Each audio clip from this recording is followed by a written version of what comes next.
Kaya ko pala kahit wala ka. Tumitila na pala ang ulan at unti-unti nang nagpapakita ang araw ng dahan-dahan. Kasabay nito ang pagbangon ko galing sa pagkalugmok at pagbuo sa puso kong nadurog. Matagal-tagal na rin pala akong puno ng lumbay. Di ko pa kasi matanggap dati na ika sa akin ay nawalay. Pero ngayon, dahan-dahan ko nang matatanggap. Dahan-dahan lang at kakayanin ko kahit mahirap. Akala ko hindi ko kaya, na hindi ko kayang magpapatuloy kung wala ka. Pero nagkamali ako, kasi ito ako, uusad na papalayo sa'yo. Siyempre minsan naalala pa rin kita. Sa tagal ba nating dalawa, marami na tayong mga alaala. Di ko maiwasang mamimiss kita minsan, kasi di ko pa rin magawang ikaw ay kalimutan. Kahit wala na tayo, matagal na. Di naman ibig sabihin na nakakalimutan na kita. Kahit di na ako ang iyong kasama, mananatili ka pa rin sa aking mga alaala.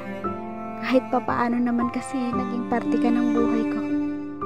At sa mga panahong iyan, soba talagang thank you. Di ko akalaing masasabi ko pala to. Sasabihin ko na di na ako maasang magkakabalikan pa tayo.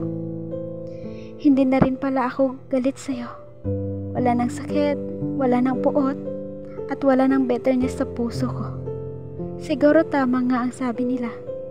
Nahahayaan ko muna ang puso kong maghilom at magpahinga.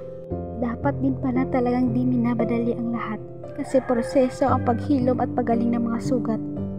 Ngayon, masaya akong sabihin sa iyo na okay na ako. Sana maging masaya ka sa buhay mo.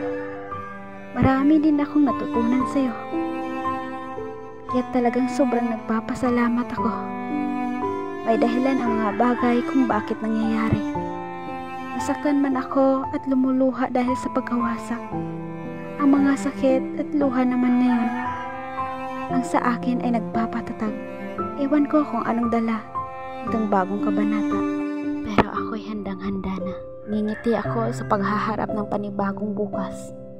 Dahil tanggap ko na ng buo na ang kwento natin ay nagwakas. Salamat ulit sa mga alaala at sa mga aral na natutunan ko.